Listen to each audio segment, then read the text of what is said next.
खून का बदला खून, हमले का जवाब हमला। इजरायली एयर स्ट्राइक में पीएम और मंत्रियों की मौत से भड़के हूती खाई जवाबी हमले की कसम। यमन के हूती विद्रोहियों और इजराइल के बीच लड़ाई तेज हो सकती है। अपने पीएम और कई सीनियर अधिकारियों की इजरायली हमलों में मौत के बाद हूतियों ने इसका बदला लेने की कसम खा ली है। यमन में हूती विद्रोहियों द्वारा अब यूएन के 11 ऑफिसर्स की गिरफ्तारी की गई है और इस गिरफ्तारी ने पूरी इंटरनेशनल कम्युनिटी को चौंका कर रख दिया है, क्योंकि यह घटना यमन में चल रहे गृह युद्ध और अंतर्राष्ट्रीय शांति प्रयासों के संदर्भ में बहुत इंपॉर्टेंट मानी जा रही है। और यमन के हूती विद्रोहियों ने अभी जिस तरीके से एक्ट किया है, ताजा दमन अभियान में कम से कम 11 संयुक्त राष्ट्र कर्मियों को गिरफ्तार किया है। ऐसे में माना यह जा रहा है कि हूती विद्रोही इस वक्त काफी भड़के हुए हैं और जिस तरीके से इजराइल की ओर से लगातार अटैक किए जा रहे हैं, मासूम लोगों को मारा जा रहा है, उस पर हूती विद्रोही गुस्सा बहुत ज्यादा भड़का है। और सबसे ज्यादा तो इस बात पर कि उनके प्रधानमंत्री और कई मंत्रियों को ही मार दिया गया, बेदर्दी से मारा गया, जिस पर हूती विद्रोहियों ने अब कसम खा ली है कि खून का बदला खून से लेकर रहेंगे। और इसी कड़ी में 11 संयुक्त राष्ट्र कर्मियों को गिरफ्तार किया गया है। यह गिरफ्तारी 11 संयुक्त राष्ट्र कर्मियों की नहीं है, 11 यूएन ऑफिसर्स की नहीं है, बल्कि इंटरनेशनल कम्युनिटी को एक बड़ा संदेश देने की है। यमन के हूती विद्रोहियों ने रविवार को संयुक्त राष्ट्र कार्यालय पर पहले रेड की, छापेमारी की और कम से कम 11 यूएन ऑफिसर्स को गिरफ्तार कर लिया, जो कि इस ईरान समर्थित समूह द्वारा मानवीय कार्यकर्ताओं पर किए गए ताजा दमन का हिस्सा रहे हैं। लेकिन यह हमला हूती विद्रोहियों का गुस्सा था, क्योंकि अटैक में उनके पीएम को दर्दनाक तरीके से मार दिया गया था। इजराइल की सेना ने यमन के सना शहर में हूती विद्रोहियों पर हमला किया है, जिसमें हूती सरकार के प्रधानमंत्री समेत कई कैबिनेट मंत्री मारे गए थे। हमले में हूती सरकार के पूरे प्रशासन का सफाया हो गया। वहीं नए कार्यवाहक प्रधानमंत्री भी नियुक्त कर दिए गए और उसके बाद हूती विद्रोहियों का गुस्सा इस कदर चरम पर है कि हूती विद्रोहियों ने ठान ली है कि इजराइल के एक सैनिक को जो भी हूथियों पर नजर डालने की कोशिश करेंगे, उनको चुन चुनकर मारा जाएगा। यमन के हूती विद्रोहियों ने इजराइल से बदला लेने की कस्में खाई हैं। इजरायली हवाई हमलों में अपने प्रधानमंत्री अहमद अल रहावी और कई सीनियर नेताओं की हत्या के बाद हूथियों की ओर से अब कई तरह के स्टेटमेंट्स भी जारी किए गए हैं और इन स्टेटमेंट्स को लेकर हूती विद्रोही बहुत सीरियस है।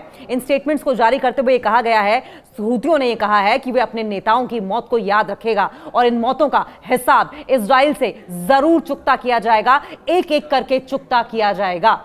टेलीग्राम पर प्रसारित एक संदेश में हूतियों के समूह की सर्वोच्च राजनीतिक परिषद ने एक प्रमुख मेहंदी अल मशात ने कहा है कि हम अल्लाह यमनी लोगों को और शहीदों के परिवारों से इस बात का वादा करते हैं कि इजराइल से बदला लेंगे, चाहे जो हो जाए, इस बात का हम बदला लेंगे। मशात ने कहा कि इजराइल में अब कोई सुरक्षित नहीं है और ऐसे में वहां काम कर रही विदेशी कंपनियां देर होने से पहले इजराइल को छोड़ दें, नहीं तो अंजाम बहुत बुरा होगा। हूथियों के इजरायली हमले पर प्रतिक्रिया क्या है, यह भी आप जान लीजिए। देखिए, लगातार इजराइल अटैक पर अटैक किए जा रहा है, जिसमें न सिर्फ मासूम लोग मारे जा रहे हैं, बच्चे मारे जा रहे हैं, बूढ़े मारे जा रहे हैं और कई ऐसे ठिकानों को भी इजराइल की ओर से टारगेट किया गया है जहां पर युद्ध का कोई लेना देना तक नहीं रहा है। ऐसे में यमन के हूती विद्रोही ने इजराइल द्वारा अपने नेताओं की हत्या के बाद, अपने आम लोगों की हत्या के बाद इजराइल के खिलाफ सख्त प्रतिशोध की, सख्त बदला लेने की धमकी दी है। और इस प्रतिक्रिया को अगर हम समझें, क्योंकि हूतियों की ओर से अब जो रिएक्शन आ रहा है इसे समझना बहुत जरूरी है, क्योंकि ये असेसमेंट जो है, ये एनालिसिस जो है, ये बताएगा कि हूती किस तरीके से इजराइल पर अटैक करने के लिए तैयार हैं। अब बात यह है कि एक तरफ हमास है, हूती है, हिजबुल्लाह है, कई वॉर फ्रंट्स पर इजराइल जूझता हुआ नजर आएगा। और अगर बहुत ही ज्यादा अग्रेसिव तरीके से, जो अग्रेसिव तरीका अब हूतियों के द्वारा अपनाया जा रहा है इजराइल की ओर से, इजराइल की तरफ, अगर अग्रेसिव तरीके से हूती भी मैदान में अड़ गए इजराइल के खिलाफ, तो इजराइल बहुत ही भारी संकट में पड़ जाएगा। देखिए, इस प्रतिक्रिया को समझने के लिए कुछ पॉइंट्स हैं, इन पर ध्यान देना जरूरी है। इजराइल द्वारा हूती नेताओं की पहले तो हत्या की गई। अभी देखिए, अगर रीसेंट रिपोर्ट्स देखें या रीसेंट इंसिडेंट्स को देखा जाए तो हाल ही में इजराइल के हवाई हमले में हूती समूह के प्रधानमंत्री अहमद गालिब नासिर अल रहावी और कुछ और बड़े जो वरिष्ठ अधिकारी थे और नेता थे, उनकी मौत हुई है। यह हमला गाजा युद्ध के बीच में हुआ था, जब इजराइल और फिलिस्तीनियों के बीच जो संघर्ष है, टेंशन है, वो तेज हो गई थी।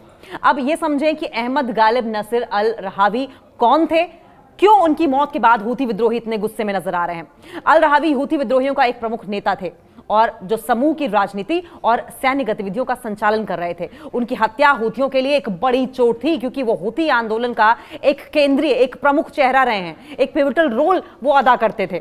हूथियों की प्रतिक्रिया इस हमले के बाद ऐसी आई है कि हूती नेताओं ने इजराइल के खिलाफ प्रतिशोध की धमकी दी है, बदले की धमकी दी है। उन्होंने कहा कि यह हमला कायराना था और इसके जवाब में हूती समूह इजराइल पर हमले बढ़ाने का इरादा रखता है। यानी कि ये जो हमले अब हूती विद्रोही कर रहे हैं वो अब और ज्यादा बढ़ेंगे, दिन पर दिन बढ़ेंगे और अग्रेसिव होंगे।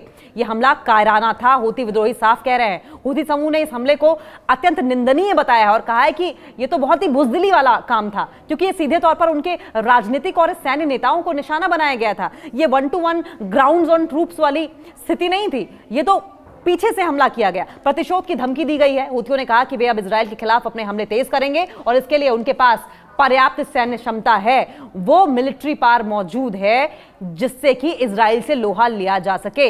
हूथी समूह का इजराइल के खिलाफ फिलहाल रुख क्या है, समझे आप इस बात को। हूथी विद्रोही समूह जो ईरान से समर्थन प्राप्त करता है, लंबे समय से इजराइल के खिलाफ विरोध कर रहा है। हालांकि ये उनका पहला मौका नहीं है जब उन्होंने इजराइल के खिलाफ सैन्य कार्रवाई की योजना बनाई है। ईरान का समर्थन प्राप्त है, इस वजह से भी हूथी थोड़े से स्ट्रांग नजर आ रहे हैं। ईरान जो शिया इस्लामी विद्रोही समूहों का समर्थन करता है, हूथियों को सैन्य सहायता और हथियारों की आपूर्ति करता है। आप समझे, एक तरफ इजराइल ईरान वॉर चल रही थी, दूसरी तरफ हूथियों के साथ भी इस तरीके से इजराइल जब अटैक किया तो पलटवार हूथियों की ओर से भी किया जा रहा है। और ऐसे में जब हूथी का साथ ईरान भी देगा तो कहीं ना कहीं हूथियों की पोजीशन जो है वो इजराइल के अगेंस्ट मजबूत नजर आएगी। और ऐसे में जैसा कि हम पहले भी कह रहे थे कि कई वॉर फ्रंट्स पर जूझता हुआ इजराइल नजर आएगा।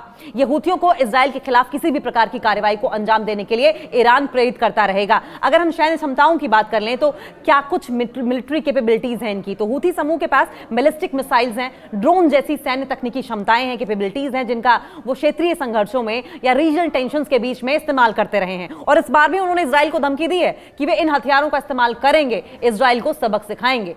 मानवाधिकार की अगर बात करें, ह्यूमन राइट्स की, और अगर रीजनल टेंशंस की या क्षेत्रीय स्थिति की बात करें तो यमन में चल रहे गृह युद्ध ने देश को भारी तबाही की ओर ढकेल दिया है। हूथी विद्रोही समूह की कार्रवाइयों के परिणाम स्वरूप रिजल्ट ये रहा है कि यमन में लाखों लोग मानवीय संकटों का सामना कर रहे हैं। मानवाधिकार की स्थिति क्या है वहां पर?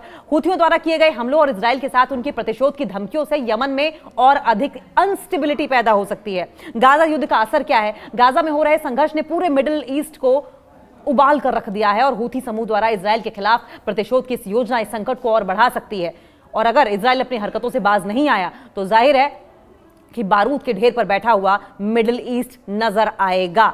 इजराइल के खिलाफ क्षेत्रीय गठबंधन भी है। देखिए, हूथी और इजराइल की अगर बात करें तो हूथी विद्रोही समूह का इजराइल के खिलाफ रुख उनके क्षेत्रीय गठबंधनों से जुड़ा हुआ है। ईरान, सीरिया और लेबनान की हिजबुल्लाह जैसे समूह भी इजराइल के खिलाफ काम कर रहे हैं, जो कि हूथी के फेवर में जाएगा।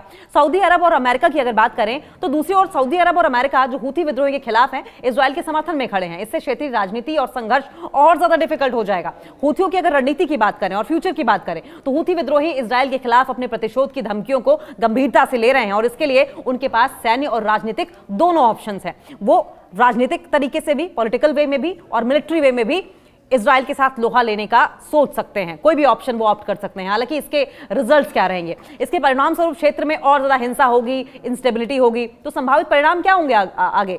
देखिए, अगर हूथी इजराइल पर हमले बढ़ाते हैं तो इसका असर न केवल यमन पर बल्कि पूरे मिडिल ईस्ट क्षेत्र पर पड़ेगा, क्योंकि इससे दोनों देशों के बीच में सैन्य संघर्ष बढ़ सकता है और नागरिकों के लिए संकट और गहरा हो जाएगा। तो हूथी विद्रोही समूह की इजराइल के खिलाफ जो प्रतिशोध की योजना है, ईरान का एक तरफ समर्थन भी है और क्षेत्रीय राजनीति के साथ जुड़ी हुई है ये।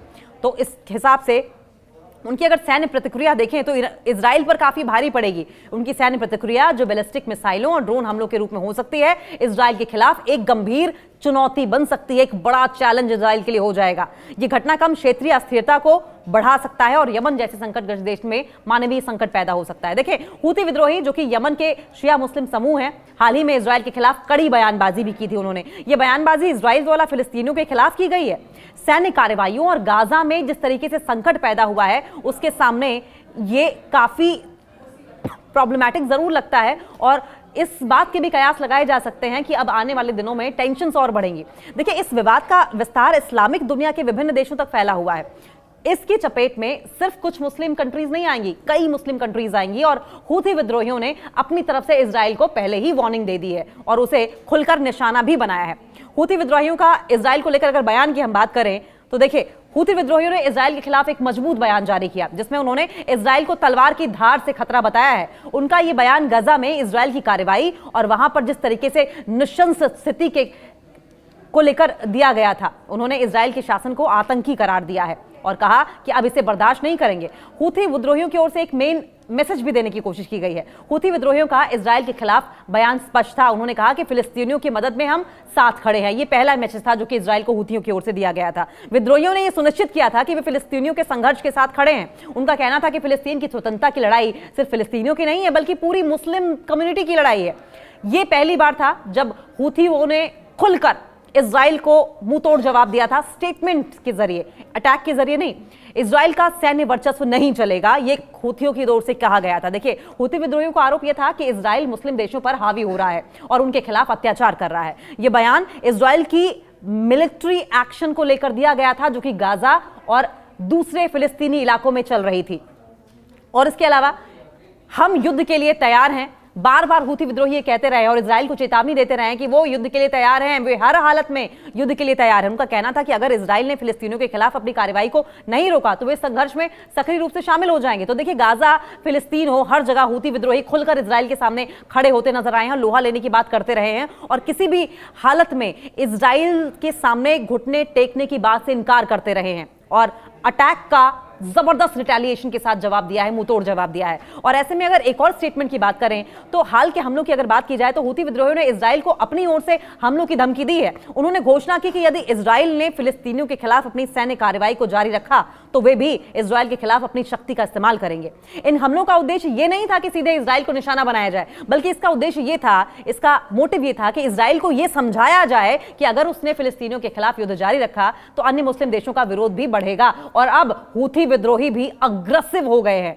हूथी विद्रोहियों ने यह भी साफ कर दिया है कि वे किसी भी कीमत पर फिलिस्तीनियों के पक्ष में खड़े रहेंगे और साथ साथ अब क्योंकि अब बात सीधे तौर पर हूथियों पर आ गई है, हूथी नेता को मार दिया गया, हूथी प्रधानमंत्री को मार दिया गया, कई बड़े ऑफिसर्स को मार दिया गया, कई बड़े नेताओं को मार दिया गया। ऐसे में अब हूथी बहुत ही मजबूत प्रतिक्रिया देने की बात कर रहे हैं। हूथी विद्रोहियों के अगर दृष्टिकोण की हम बात करें तो विजन क्या है ये भी समझें आप। हूथी विद्रोहियों की विजन को अगर लेकर असेसमेंट की जाए तो बहुत ही अब इस वक्त बहुत ही टफ है, बहुत ही कठोर है, बहुत ही आक्रामक है। इजराइल की तरफ अगर रुख की बात करें तो बहुत ही अग्रेसिव है। उनका मानना यह है कि इजराइल की कार्रवाई मुस्लिम दुनिया के लिए खतरे के समान है और ऐसे समय में जब मुस्लिम देशों के बीच एकजुटता की बहुत ज्यादा जरूरत है। हूथी विद्रोही अपने वचन के अनुसार, अपने वादे के अनुसार युद्ध की स्थिति में इजराइल के खिलाफ खड़े हैं और खड़े रहेंगे। उनका यह बयान न केवल गाजा की स्थिति से संबंधित है बल्कि पूरे मिडिल ईस्ट और उत्तरी अफ्रीका में मुस्लिम देशों के बीच एकजुटता, साथ साथ यमन के साथ सॉलिडेरिटी की आवश्यकता को भी दर्शाता है। इस बयान का मुख्य उद्देश्य मुस्लिम देशों को जागरूक करना और एक साझा मंच पर इकट्ठा होने का आह्वान भी करता है।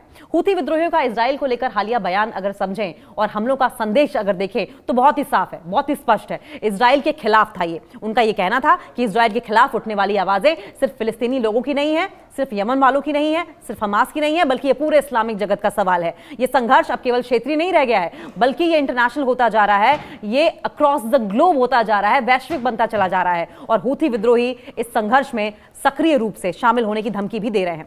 देखिए, और अब क्योंकि बात उनके देश पर आ गई है, बात उनके अस्तित्व पर आ गई है, तो जाहिर है कि लीविंग नो स्टोन अनटर्न कहा जाता है इंग्लिश में। हूथी विद्रोही अब कुछ यही पैंतरा अपनाते हुए, कुछ यही टेक्निक अपनाते हुए नजर आएंगे। ये बयान अब इस्लामिक देशों के बीच एकजुटता और समर्थन की आवश्यकता को उजागर करता है, खासकर उन परिस्थितियों में जब मुस्लिम दुनिया को लगता है कि इजराइल का प्रभाव बढ़ता चला जा रहा है। ऐसे में अब खून का बदला खून, हमले का बदला हमले से लेकर हूथी विद्रोही इजराइल पर राशन पानी लेकर चढ़ते हुए दिखाई दे रहे हैं। इस बीच इजराइल एयर स्ट्राइक में जिस तरीके से पीएम और मंत्रियों की मौत हुई है, उससे हूथी विद्रोहियों द्वारा इजराइल को खत्म कर लेने की कसम खा ली गई है, जिससे यह माना जा रहा है कि मिडिल ईस्ट अब बारूद के ढेर पर खड़ा हुआ आने वाले दिनों में नजर आएगा अगर मीडिएशन की तमाम जो कोशिशें की जा रही हैं वो असफल हुई तो।